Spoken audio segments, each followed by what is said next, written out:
Welcome to the new session for the work energy power topic. I will share my screen.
Level 2, question 6.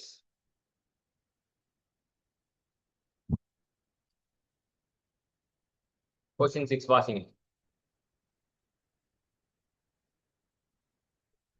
A ball is thrown up with a certain velocity at an angle theta to the horizontal. The variation of its kinetic energy, Ke, with respect to the horizontal displacement from the point of projection is best represented by.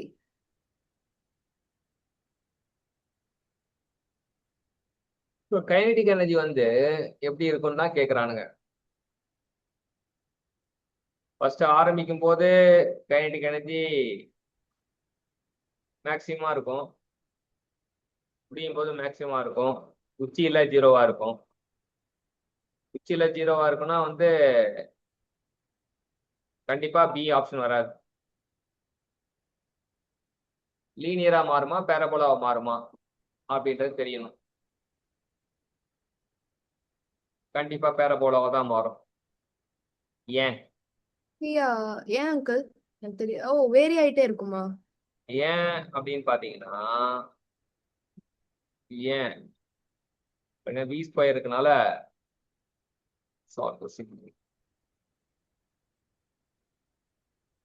We shape வந்து quadratic relationship வராதுன்ட்டான். Graph C வந்து அப்பர்ட் opening parabola, இது வந்து appears to go zero as different curvature. So parabola தான் வரும்ன்றான். ஏன் அப்படின்னா இந்த V square தான் காரணம். வி ஸ்கொயரா இருக்கனால அவன் வந்து பேரபோலா வரும். ஏன் அங்கிள்? பேரபோலாக்கு ஈக்குவேஷன் என்ன? சொல்லி தரலையே. சொல்லி தரலையே. y square equal to 4ax. Okay. So the square term வந்து will give the quadratic curve. Square வந்து குவாட்ராட்டிக்கா வரும், அதுதான்.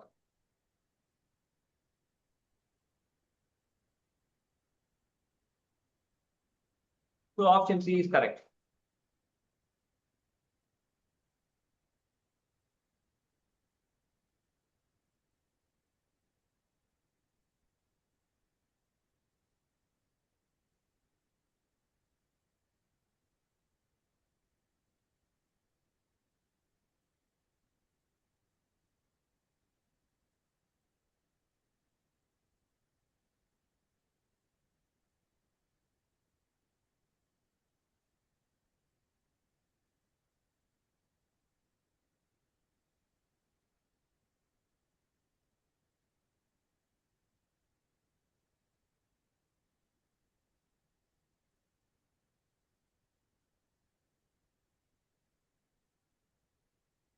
அங்கிள் எனக்கு அந்த ஈக்குவேஷனால தான் அந்த பாராபோலா அதா? ஆமா, அப்ப ஆஃப் எம்வி ஸ்கொயர் இருக்கான்ல, அந்த வி ஆமா. வெலாசிட்டி வந்து ஸ்கொயர் டேர்மா இருக்கு. அப்ப it uh will create the parabolic curve. அதே வந்து v வந்து ஆ கியூபா இருந்ததுன்னா it will create the cubic curve.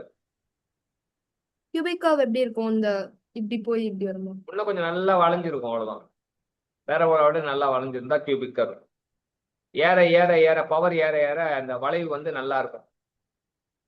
Okay. அப்போ இப்போ இங்க இங்க கியூபிக் குவாட்ராட்டிக் கர்வ் தான். இங்க வந்து பேரபோலா தான், பேரபோலிக் தான் வரும். ஏன்னா v வந்து ஸ்கொயர் தான் இருக்கும், கியூபிக் வராது. ஆ வெறும் v மட்டும் தான் லீனியர். ஃபர்ஸ்ட் ஏ ஆப்ஷன் இருக்கு பாரு, ஆ அந்த மாதிரி வரும். Okay okay uncle.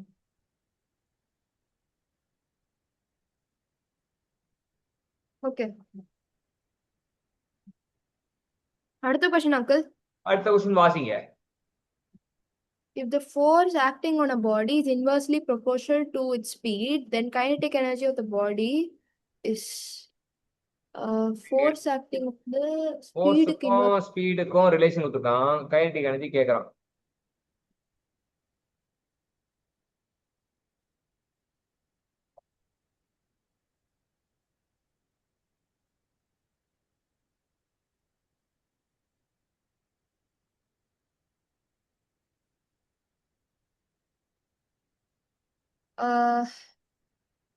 So, kinetic energy இங்க inversely இங்க பாருங்க proportional. எப்படி அப்ரோச் பண்றான்னு பாருங்க. Force is inversely proportional to 1 by v. When you remove the proportionality, you have to put the constant f equal to c by v. ஆனா பவருக்கு formula என்னன்னா, power வந்து ஃபோர்ஸ் இன்டு வெலாசிட்டி. பவருக்கு formula force into velocity. அது பாத்தீங்கன்னா பவர்னா வந்து rate of change of energy per unit time. அப்ப differential of kinetic energy by d t போட்டிருக்கான். எஃப்க்கு வந்து சி பை வி சப்ஸ்டியூட் பண்றான். அப்ப அடிபட்டு போயிடும். அடிபட்டு போயிடுச்சா differential of kinetic energy by d t equal to C integrate பண்றானுங்க. K equal to C into T plus constant. Derivation வந்து காமிக்கிறீங்களா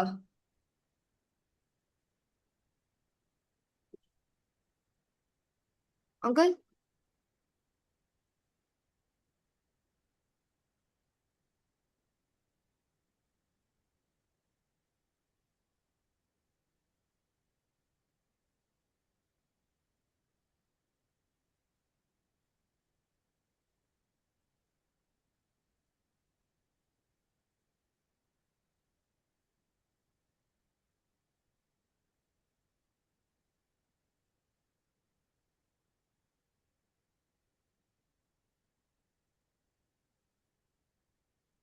எனக்கு புரியல uncle. First start with relation சொல்லியிருக்கான்ல, என்ன சொன்னா கேள்வியில? அதாவது ஃபோர்ஸ் ஆக்டிங் ஆன் பாடி வந்து இன்வெர்ஸ்லி ப்ரொபோர்ஷனல் சொல்லியிருக்காங்க. இன்வெர்ஸ்லி ப்ரொபோர்ஷனல் டு வெலாசிட்டின்னு சொல்லிட்டான் இல்லையா? ஃபர்ஸ்ட் ஈக்குவேஷன் என்ன போட்டிருக்காங்க? எங்க ஸ்கிரீன்ல ஃபர்ஸ்ட் ஈக்குவேஷன். அங்கிள் ஸ்கிரீன்ல கொஸ்டின் மட்டும் தான் தெரியுது. கொஸ்டின் தான் தெரியுதா? வர ஆ பிடிஎஃப் ஃபைல் தான் தெரியுது. ஆமா. அப்ப இருங்க, ஸ்டாப் ஷேர் பண்ணிட்டு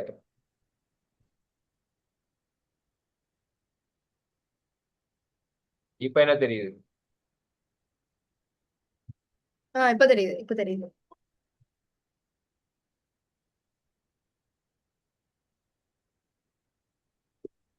F is அப்போ இன்வெர்ஸ்லி ப்ரொபோர்ஷனல் டு V னா ப்ரொபோர்ஷனாலிட்டி எடுத்துட்டோம்னா கான்ஸ்டன்ட் போடுறாங்க. ஓகே, அடுத்தது அதுக்கப்புறம் கைனடிக் எனர்ஜி வந்து energy possessed body power equal to force into velocity. the product of force into velocity தான் பவர். அதே பவர் வந்து differential of energy with respect to time. Energy per unit டைம்னாலும் power தான். டிஃபரன்ஷியல் of KE by dt equal to F into V. Okay சரியா? அப்ப இங்க F க்கு வந்து என்ன, நம்ம ஆல்ரெடி போட்ட மாதிரி தெரிஞ்சுக்கிட்ட மாதிரி F equal to C by V போடுறோம். ஆ அப்ப v கேன்சல் ஆயிடும். ஆமா அப்ப differential of KE by dt equal to C கிடைக்கும். ஆமா dt வந்து C பக்கம் கொண்டு வந்தா differential of KE equal to C dt ரெண்டு பக்கம் இன்டகிரேட் பண்றாங்க. ஓகே இன்டகிரேட் பண்ணா kinetic energy equal to C into T plus constant. Okay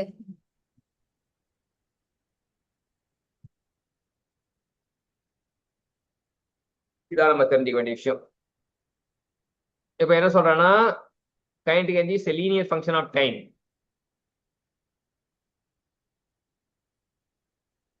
ஒரு t மட்டும் இருந்தா அது லீனியர் ஃபங்க்ஷன். ஆ ரெண்டு t ஸ்கொயர் இருந்தா அது parabolic function. Okay t cube இருந்தா அது கியூபிக் ஃபங்க்ஷன். இங்க என்ன இருக்கு? இங்க டி மட்டும் இருக்கு.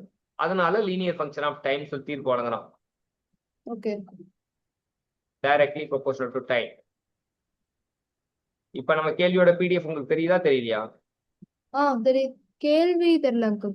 அப்போ வந்து ஷேர் பண்ணாதான் தெரியும். ஓகே இப்ப என்ன தெரியுது? இப்போ ஆன்சர் தெரியுது. ஓகே இப்ப கேள்வி தெரியல. இப்ப இல்ல பாருங்க என்கிட்ட இருக்கு. கேள்வி இருக்கு, இருந்தாலும் வந்து நான் எனக்கு கன்ஃபார்ம் பண்ணிக்கிறேன். கேள்வி தெரியல. இல்ல ஓகே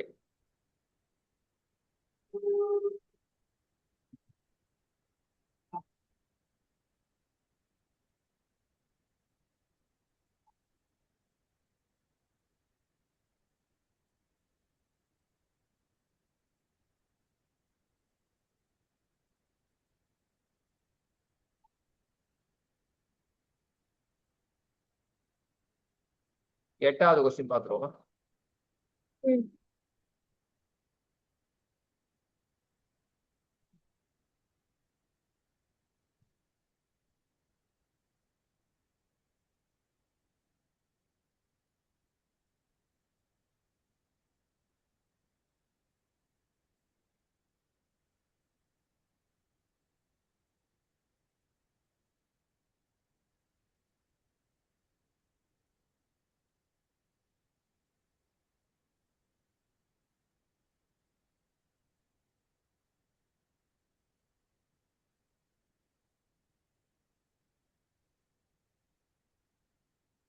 ஓகே கொஸ்டின் ஸோ கேள்வி வாசிக்கவா? என்ன சொல்றாங்க?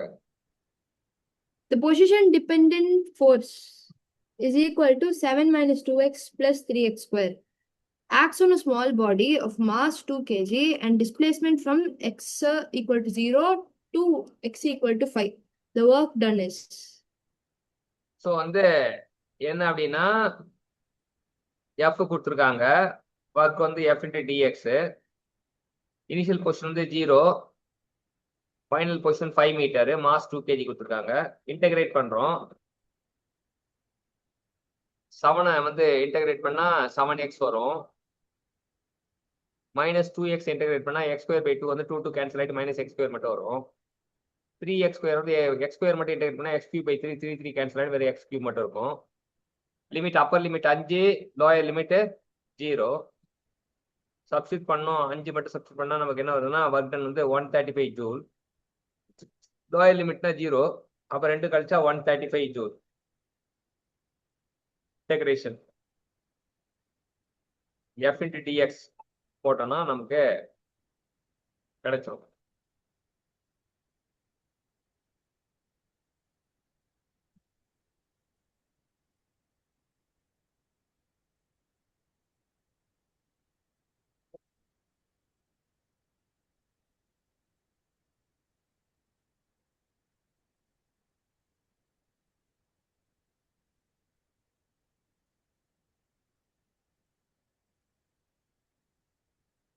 ஓகே கீழே போங்களேன் கொஞ்சம்.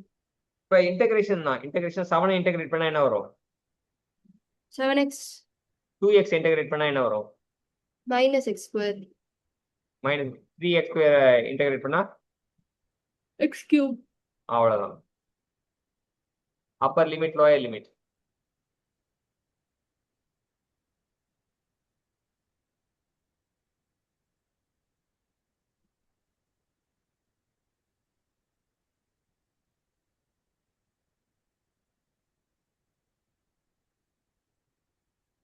ஓகே.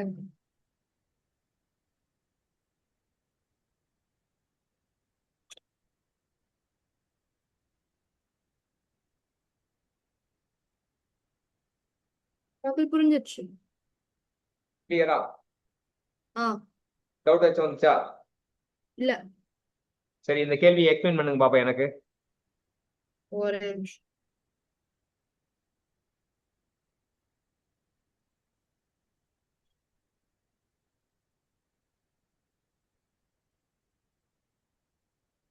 ஆ. அதாவது ஒரு பொசிஷன் டிபெண்டன்ட் ஃபோர்ஸ் வந்து தந்திருக்காங்க. 7 minus 2x plus 3x square Newton's அப்படின்னு தந்திருக்காங்க. ஓகே. மாஸ் வந்து 2 kg, இனிஷியல் டிஸ்டன்ஸ் வந்து 0, ஃபைனல் டிஸ்டன்ஸ் வந்து 5. ஸோ நம்ம வந்து டெஃபினட் இன்டகிரேஷன் பண்ணோம்னா நம்மளுக்கு வந்து work done from this particular distance to this particular டிஸ்டன்ஸ்னு ஆன்சர் கிடைக்கும். இப்போ W is equal to integration of FDX mean அதை இன்டகிரேட் பண்ணோம்னா 7x minus x square plus x3 x cube அதில் வேல்யூஸை போட்டோம்னா 135 ஜூல்ஸ் அப்படின்னு கிடைச்சிருது. Very good.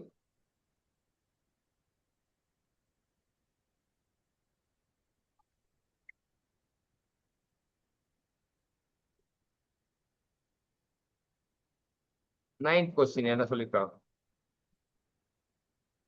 அதாவது two bodies of masses m1 and m2 have equal momentum. The kinetic energy E1 and E2 are in ratio.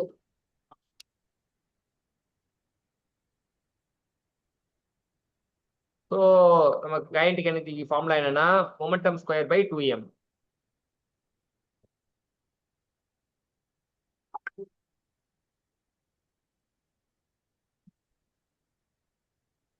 அப்ப KE1 equal to P square by 2m1. E1 equal to P square by 2m1. E2 equal to P square by 2m2. When you divide E1 by E2, we can get M2 by M1. அப்ப E1 ஓட ratio வந்து E1 is to E2 னா M2 is to M1 வரும்.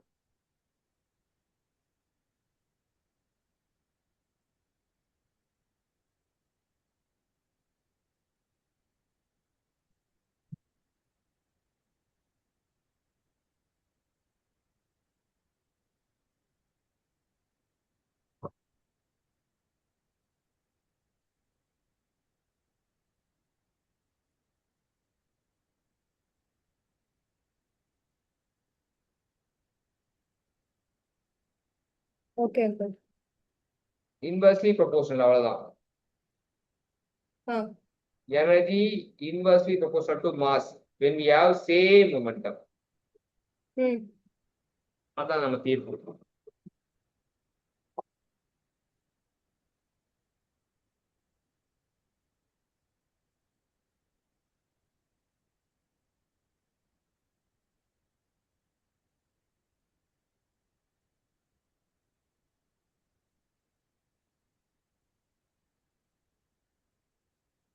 Tenth question என்ன சொல்லியிருக்கான்? A force F is equal to minus K yi cap plus xj cap whole, where K is a positive constant acts on a particle moving in the xy plane. Starting from the origin, the particle is taken along the positive x-axis to the point A, 0, then parallel to the y-axis to the point A, A. The total work done by the force F on the particle is. கொடுத்துட்டாங்க. Force வந்து define பண்ணிட்டாங்க. Minus K Y I cap minus K X J cap. Segment ஒன்ல என்ன path segment one என்னன்னா ஆரிஜின்ல இருந்து along the positive x axis. So A,0 அப்படின்றதுல போகுது அப்படின்ட்டாங்க. அதுக்கப்புறம் ரெண்டாவது செக்மெண்ட் வந்து A,0 வந்து ஏஏக்கு போகுதுன்ட்டாங்க. So work done F dot d r போட்டுட்டு டிஆர்னா d x I cap plus d y J cap substitute பண்ணோம்னா நமக்கு டாட் ப்ராடக்ட்னால ஐயோட ஐ சேரும், ஒய்யோட ஜேவோட ஜே சேரும். நமக்கு ஒரு dw equal to minus k open the bracket y dx plus x dy ன்னு வருது. இன்டகிரேட் பண்றோம் 0 to a க்கு. இன்டகிரேட்னா 0 ஜூல் வருது. செக்மெண்ட் 2 வந்து அகைன் வந்து 0 to a தான் இது பண்றாங்க. x equal to a. இப்ப இங்க இது வரைக்கும் வந்து f dot dr first formula. dr னா dx I cap plus dy j cap.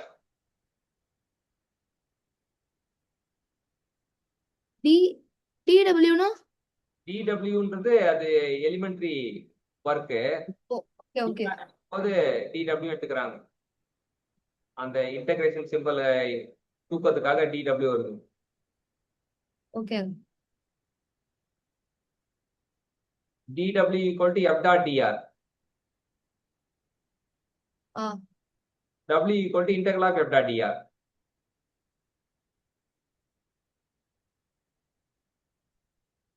புரியுதா? புரியுது அங்கிள். அந்த இன்டகிரேஷன் சிம்பிள் இந்த பக்கம் கொண்டு வந்தா டிஃபரன்ஷியேட் சிம்பிளா மாறும். ஓகேவா? அப்ப dw கிடைச்ச உடனே ஃபர்ஸ்ட் செக்மெண்ட்டுக்கு வராங்க. ஃபர்ஸ்ட் செக்மெண்ட் வந்து 0ல இருந்து 0 a, 0. இங்க equation along the X axis போறதுனால the vertical portion is 0, y equal to 0. ஏன்னா இங்கேயும் y equal to 0, இங்க அப்ப y equal to 0 னா dy equal to 0. x coordinate வந்து 0 to a க்கு மாறுது. 0ல இருந்து a மாறுது. அப்ப லிமிட் வந்து 0 to a தான். சப்ஸ்டிட் பண்றோம். dy equal to 0 சப்ஸ்டிட் பண்றோம். y equal to 0 சப்ஸ்டிட் பண்றோம். அப்ப ஆன்சர் 0 வந்துருது.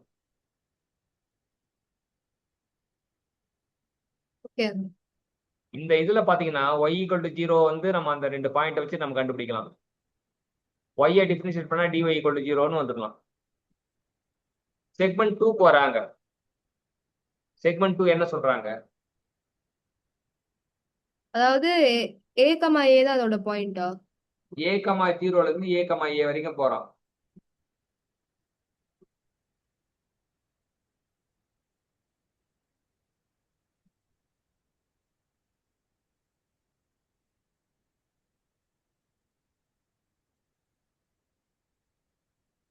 a, 0 இங்க பாருங்க கிராஃப் போடுறேன்.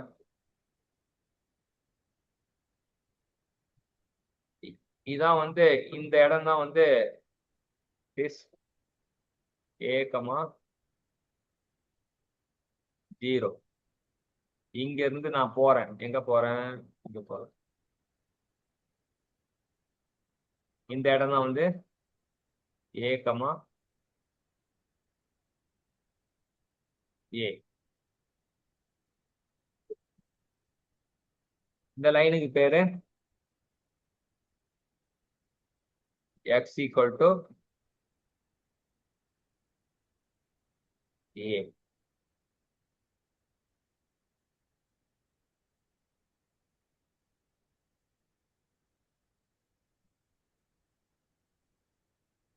ஓகே.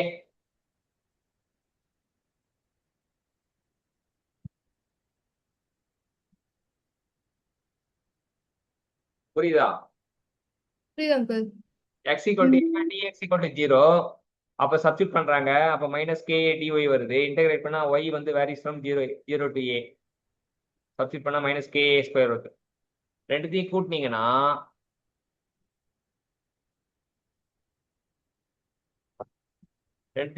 என்ன வரும்? மைனஸ் kA ஸ்கொயர் தான் வரும். Answer is minus kA square. Okay.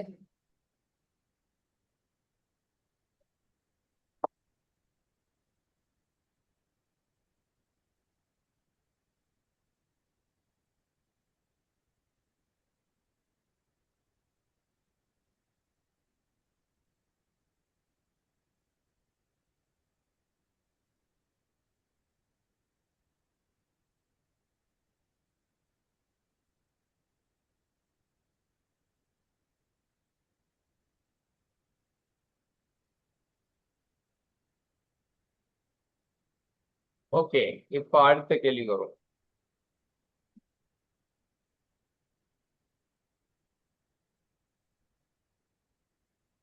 So level 2 முடிஞ்சதுன்னு நினைக்கிறேன். லெவல் 2 முடிஞ்சதுக்கு அப்புறம் நமக்கு என்ன வரும்? Level 3. லெவல் 3 இங்க இல்ல. லெவல் 2 Uncle, level 3 புதுசா அமைச்சிருக்கீங்களா? Okay.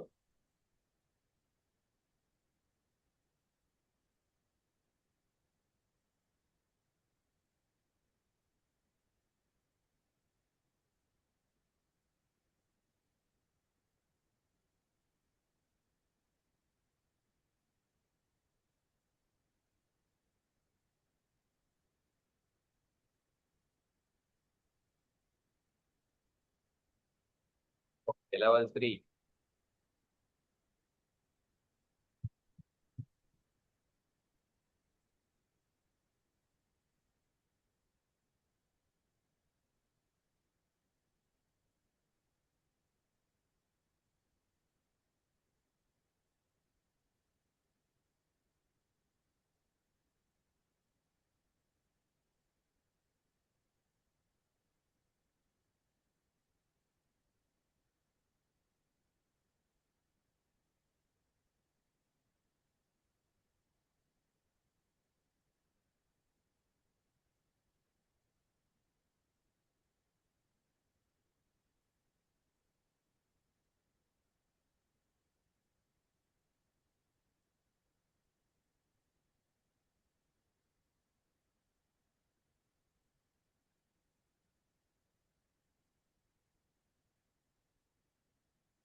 Uncle, ஆரம்பிக்கலாமா? அவ்வளவுதான். காணும்.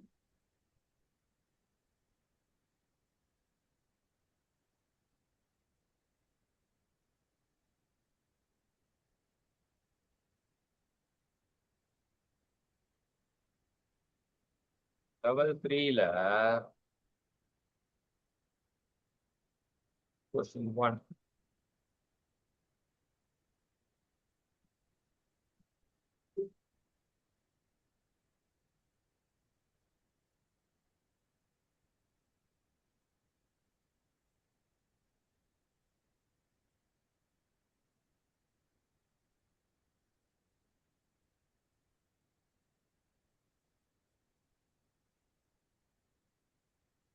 சரி, என்ன சொல்றாங்க? Work done by constant force acting on a body of mass m in time t, which is accelerated from rest to a speed v in time t1 as a function of time t is given by. So mass of the body வந்து கொடுத்துட்டாங்க M. Initial state வந்து initial velocity 0, ரெஸ்ட்ல இருக்கு. Final speed வந்து V. Force constant ஒர்க்னு கேட்குறான். First வந்து acceleration கண்டுபிடிக்கிறாங்க. ஃபோர்ஸ்க்காக ஆக்சிலேஷன் கண்டுபிடிக்கிறாங்க. V equal to U plus A T. Initial velocity 0. Okay. அப்ப A equal to V by T 1. Newton second law வந்து F equal to M A. Okay. அப்ப M into P by T 1. So calculate work done as a function of time.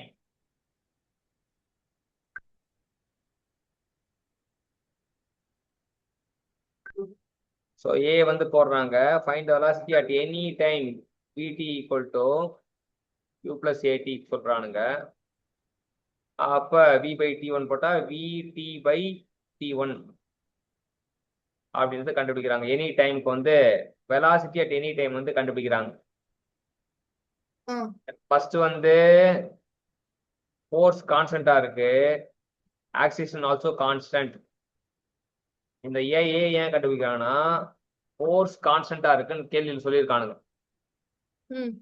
Force கான்ஸ்டன்டா இருந்தா oscillation கான்ஸ்டன்டா இருக்கும். ஏன்னா directly proportional. அவ்வளவுதான். ஏன்னா F equal to F proportional to A, force constant A equal to constant. ஏன்னா mass வந்து கான்ஸ்டன்ட்னால அதை பத்தி பிரச்சனை கிடையாது. அப்ப ஆக்சிஸ் கண்டுபிடிச்ச பிறகு ஃபோர்ஸை கண்டுபிடிச்சாங்க. ஃபோர்ஸோட இது தெரிஞ்சிச்சு. Force equal to mv by t1. அப்ப according to work done as a function of time. இப்போ work done function of time கண்டுபிடிக்கிறதுக்கு ஒர்க் எனர்ஜி தியரம் பயன்படுத்த போறோம். ஆனா velocity at any time t equal to u plus at. நம்ம கண்டுபிடிச்ச ஏவை போடுறோம், சப்ஸ்டியூட் பண்றோம். கண்டுபிடிச்ச ஏவை சப்ஸ்டியூட் பண்றோம். சரியா?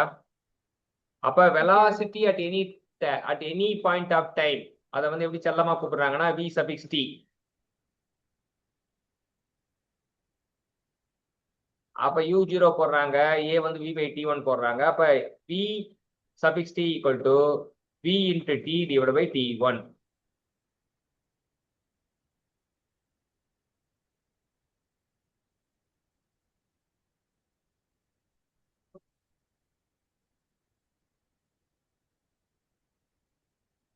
அப்ப அந்த vt சப்ஸ்டியூட் பண்ணா நமக்கு ஆன்சர் கிடைச்சது.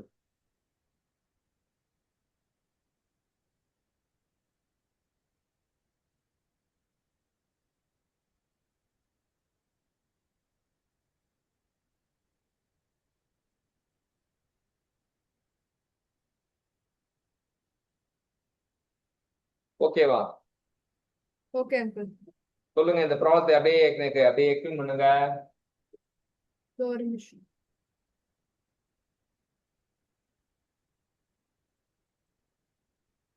ஆ. அதாவது ஒரு பாடி இருக்கு, அது ஒரு ஒர்க் கான்ஸ்டன்ட் ஃபோர்ஸ்ல ஒரு ஒர்க் பண்ணுது. அதோட mass m, initial velocity 0, velocity in time t1 வந்து v. நம்ம v is equal to U plus ஏட்டிங்கிற ஃபார்முலா வச்சு a வந்து கண்டுபிடிக்கிறோம். a நம்மளுக்கு v பை t1 வருது. இதை நம்ம வந்து f ஈக்குவேஷன்ல வந்து சப்ஸ்டியூட் பண்றோம். அப்போ நம்மளுக்கு mv பை t1 அப்படின்னு கிடைக்குது. இப்போ நம்மளுக்கு இது இருக்கிறதுனால v1ன்ற வெலாசிட்டியில வந்து எப்படி போகுது அப்படி, ஐ மீன் v1 வெலாசிட்டி பாடி எப்படி மூவ் கிடையாது, அது v1 கிடையாது. t1ல எவ்வளவு வெலாசிட்டி இல்ல, அதாவது velocity at a function of time. Velocity at any point of time. t1ன்ற டைம்ல எவ்வளவு வெலாசிட்டியில போகுதுன்னு கண்டுபிடிக்கிறாங்க.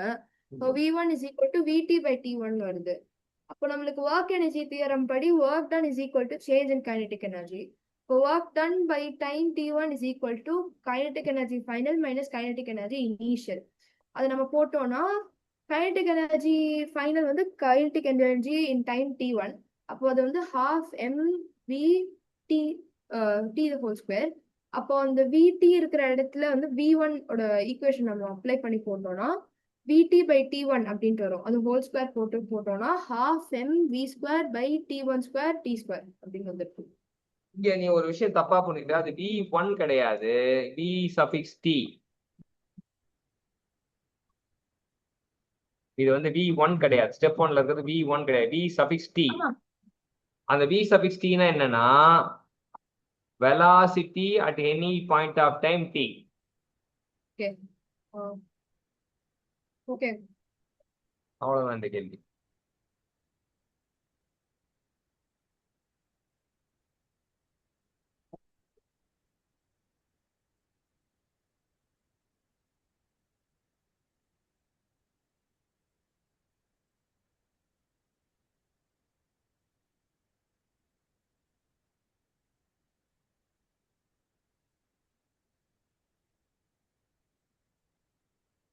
Next question.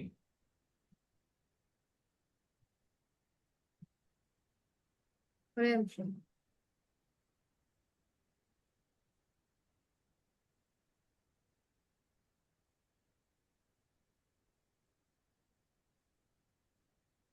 Okay.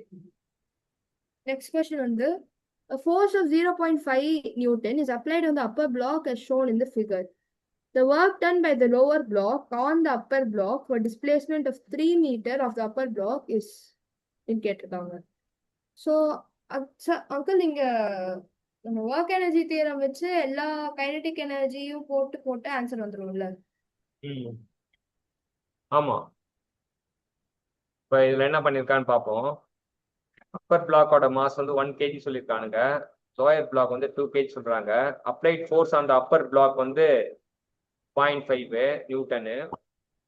Coefficient of friction between block அது வந்து 0.1. டிஸ்பிளேஸ்மெண்ட் ஆஃப் அப்பர் பிளாக் வந்து 3. ஆக்சிலேஷன் டியூ டு கிராவிட்டி வந்து 10 metre per second. Bottom surface smooth. So எப்படி இது பண்றானுங்கன்னு பார்ப்போம். ஃபர்ஸ்ட் கேஸ் வந்து டிட்டர்மைன் இந்த block move together. Block move டுகெதர்னா 1 2 ரெண்டுமே சேர்ந்த இதுதானே. அப்ப நார்மல் ஃபோர்ஸ் அந்த அப்பர் பிளாக் வந்து N1 = M1 × G. வெயிட் வந்து ஈக்குவலா இருக்கும். அது வந்து அப்பர் பிளாக் 1 kgனால வந்து 10 நியூட்டன். அப்ப மேக்ஸிமம் ஃபிரிக்ஷனல் ஃபோர்ஸ் வந்து 0.1 × 1 Newton. Since the applied force is 0.5 Newton, static friction வந்து நம்ம கால்குலேட் பண்ணோம் 1 நியூட்டன் வந்திருக்கு. அப்ப 1 நியூட்டனை விட 0.5 நியூட்டன் கம்மி. ஒரு நிமிஷம். Okay okay. அப்ப நகராது. The block will no slip relative to each other, will move together as a single system of move ஆகும்னு சொல்றோம். சரியா? அடுத்தது பாத்தீங்கன்னா நெட் ஃபோர்ஸ் வந்து ரெண்டு treating both block as one சிஸ்டமா ட்ரீட் பண்ணோம்னா ஃபர்ஸ்ட் 1 kg மட்டும் பண்ணோம். இப்போ 3 kg சேர்த்து பண்ணோம்னா நெட் ஃபோர்ஸ் வந்து 0.5 நியூட்டன். அப்ப 0.5/3 போட்டோம்னா it is 10/5/30 1/6 metre per second square வருது. Okay. Calculate the friction force on the upper block போட்டோம்னா M2 × A. M2 தெரியும். M2 ஓட வேல்யூ வந்து லோயர் பிளாக் வந்து 2 kg. 2 × 1/6 போட்டோம்னா friction force வந்து 1/3 Newton. Calculate the work done by the force into displacement. 1/3 × 3 போட்டீங்கன்னா இல்ல cos 180 வேற போட்டிருக்கான். cos 180 ஏன் போட்டான்?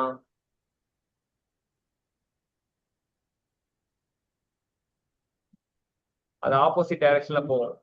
அதனால cos 180 போட்டா -1 -1 2.